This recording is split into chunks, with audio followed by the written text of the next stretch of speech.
Dhyana is our answer to all the miseries, sufferings, mind racing, and sense of inadequacy that we encumber in our life. Dhyana is best performed in the mold of Kumbha Kriya. Please watch my video on Kumbha Kriya to understand the details of the process. But basically, it is a combination of a erect position sitting, one of the 6 dhyanasanas, combined with slow, deep breathing, which is the Kumbhak portion, and holding your fingers on your elbows on the hips and fingers on the knees or on the thighs, curling up the fingers in one of the mudras, Vishnu mudra, Gyan mudra, Yoni mudra. Because fingers, the 5 fingers represent the 5 Mahabhuts, which is of what the body is composed. And the control of the air represents the control of the mind. And deep dhyana is nothing but dissolving the presence of the body using Yoni Mudra and the mind using Kumbha Kriya to merge the consciousness in the supreme consciousness of the Sahasrara. Deep dhyana will help to neutralize all the negativity that the mind tends to generate all day through vicious comparison with other individuals, through generating ideas of negativity because of those comparisons, because the mind tends to externalize. Whenever it will externalize, it will create certain impressions of inadequacy, of having less joy than other individuals, or having a lot of misery and suffering. These are the impressions that we are innocuously attaining all our lives. Mind has 3 very basic qualities which we can use to positivity or negativity. First is insidious capture.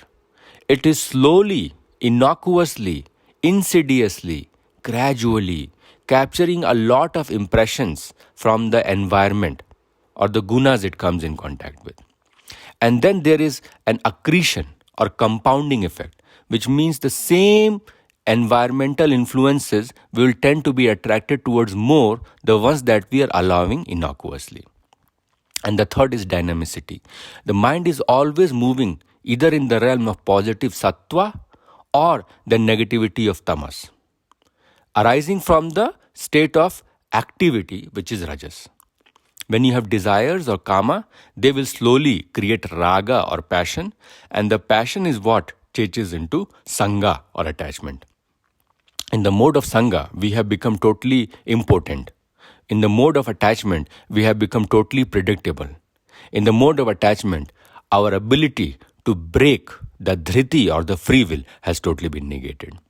So that is why whether we use the desire to generate positive sankalp or intention to go towards God, or raga because of our inadequacies to fill the hole, to plaster it on the outside with more affections and attachments, using sangha is our destiny.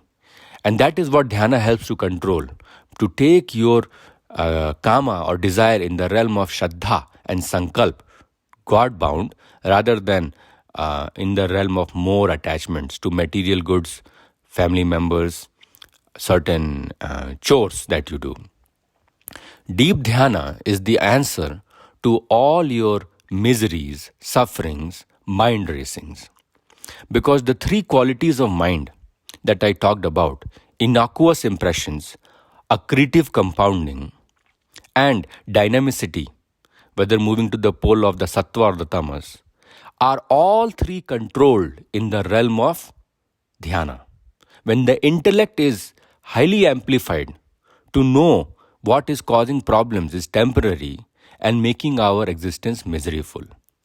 A dirty mirror will always create an image that is not clear, dirty, or even a cracked mirror will create an image of you which is broken in multiple places.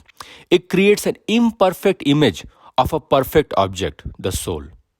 Soul is our real existence, and mind is the mirror to see that through the colors of experience that we call life. The quality of thoughts, the content of thoughts, the state of the mind will determine what kind of happiness or sadness we are experiencing. The quality of thoughts will control the happiness in our lives. Hence, the quality of thoughts has to be modulated and improved in the realm of deep dhyana.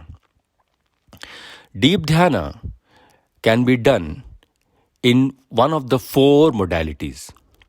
Either you can have what I call Sagun Brahma invocations, Nirgun Brahman invocations, the Sankalp, and the Dharma recall.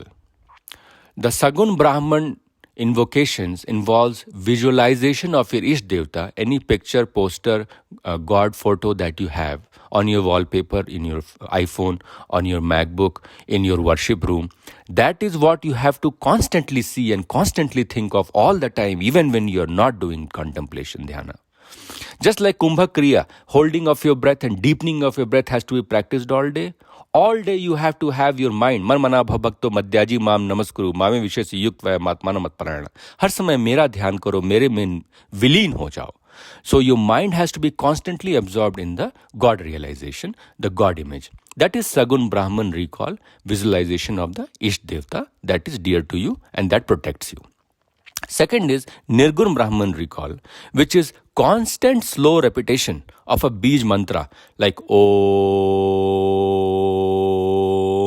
or Ram Ram Ram Ram Ram Ram Ram Ram Ram Ram Ram Ram Om Namah Shivaya, Om Namah Shivaya.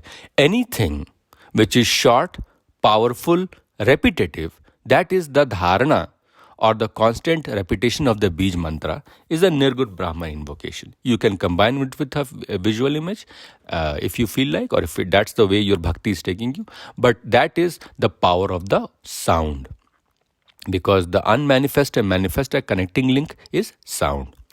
Third is positive affirmations, short statements that are filled with sankalp or positive intention, not desire. The desire here is molded into intention instead of falling into raga.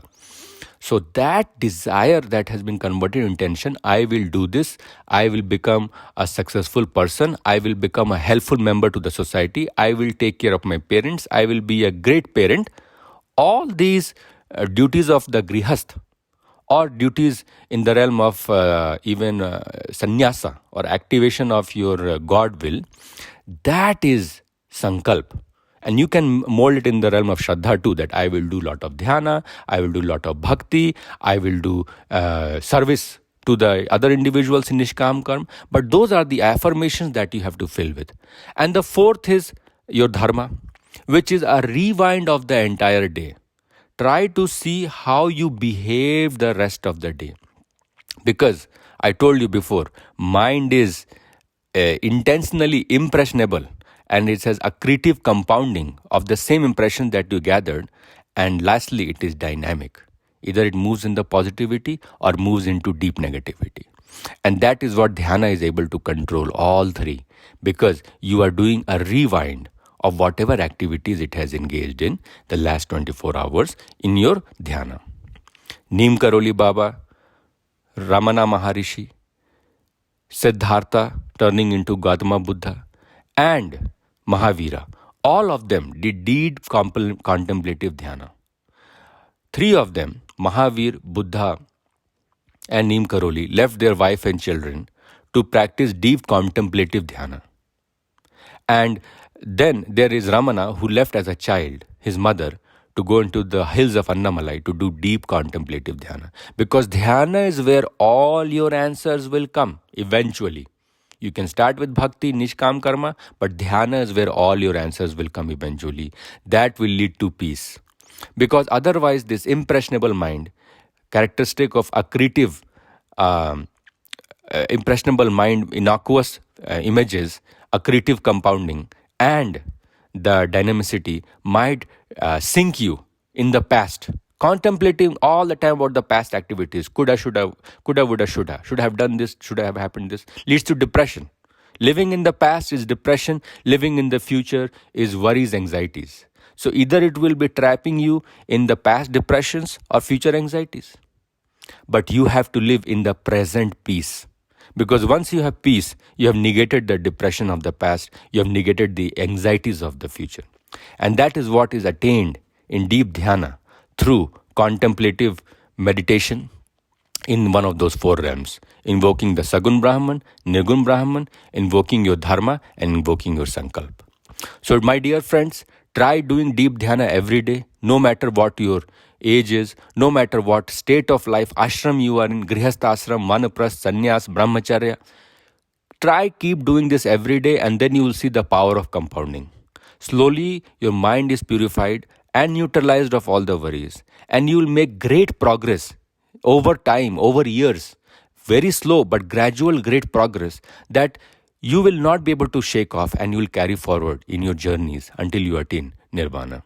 Jai Shri Ram.